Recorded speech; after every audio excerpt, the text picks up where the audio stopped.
Life is cray. You know it, I know it. Nobody gave us a manual for any of it.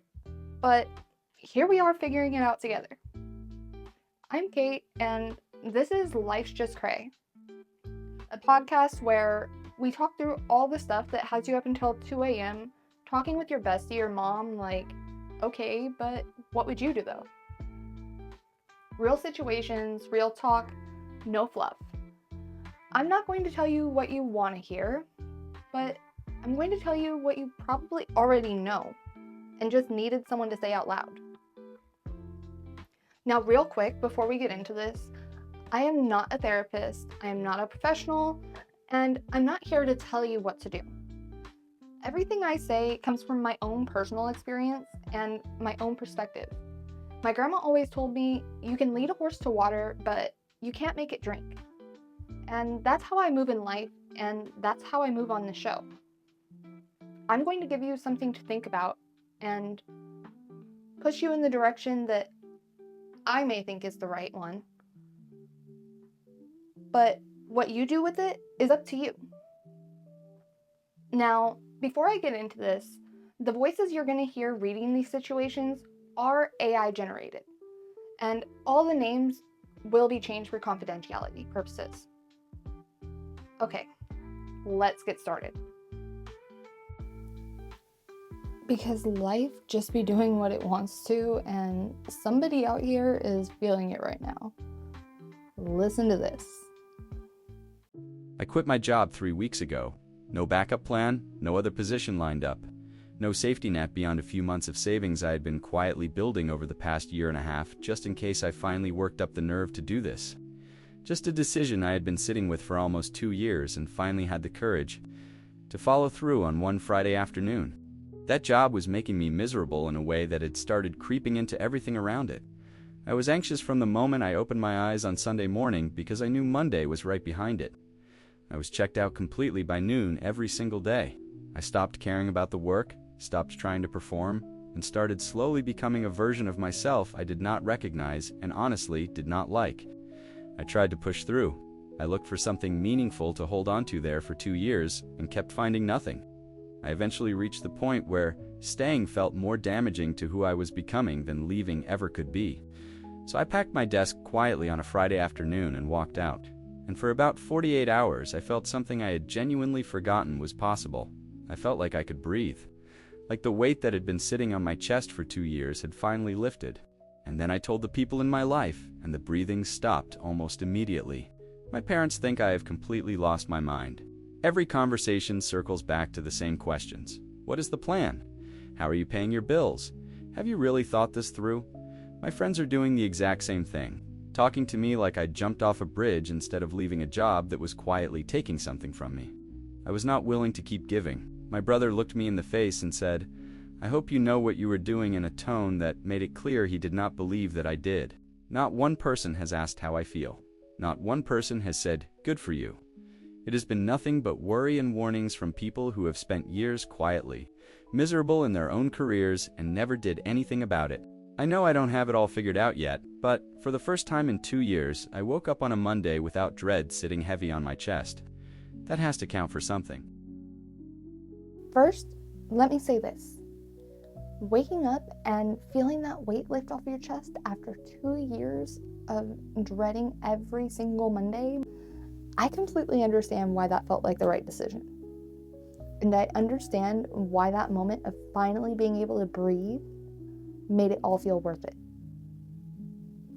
That feeling is real, and it is valid, and I'm not going to take that away from you. But now that that relief is settled, I need to ask you something directly. Do you have a plan? Not the plan that everyone around you keeps demanding you explain and justify. A real plan for yourself. Because there's a big difference between leaving a job that was destroying you and having a strategy for what comes next. One is an act of self-preservation, and the other is what keeps self-preservation from turning into a whole new kind of stress 6 weeks from now. And I've been there myself. I've walked away from a job that was draining me mentally, emotionally, physically, without a safety net and without notice. And I will tell you exactly what no one else tells you before you do it. That first breath of freedom feels incredible. And then reality starts knocking, because you can't live off that last paycheck forever. And you can't stretch savings indefinitely, no matter how carefully you planned. And the moment that account gets lower than what you're comfortable with, the weight that you left at that job starts showing back up on your chest in a completely different form.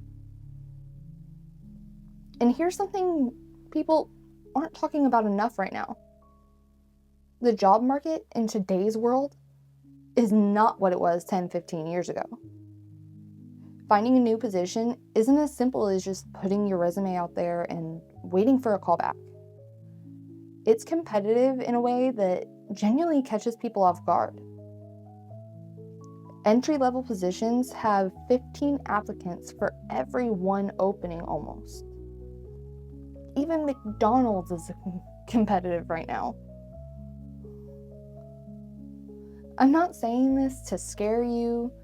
I'm saying it because you need to walk into your job search with your eyes fully open and your expectations in reality. Now, here's what I actually want you to think about. Is it possible that part of the reason why the people around you are panicking is because they don't know what your plan is? Or if you even have one? Because there's a real difference between when someone who quit with no plan and someone who quit with a plan they just haven't shared yet.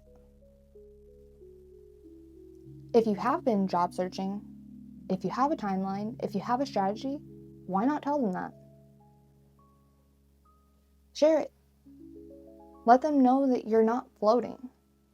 You might be surprised how quickly the conversation changes when the people you love can see that you're going in the right direction. You took a brave step. Now, make sure the next one is just as intentional. And that's a wrap on today's episode of Life's Just Cray, because life doesn't wait and neither do we. If you're not already following, make sure you hit that follow button wherever you listen to your podcasts and leave us a comment on your thoughts. It helps more people find the show, and trust me, they need to be here. Now, here's what I need from you. Slide into my DMs on Instagram or TikTok and let me know a common situation that you want my advice on, whether it be real life situation or hypothetical. Send it my way in writing and you might just hear it on the next episode. And remember, just because I've said this advice doesn't mean that you have to take it. You're the maker of your own decisions, but you must be willing to deal with consequences of your actions if there's any. Have a good one.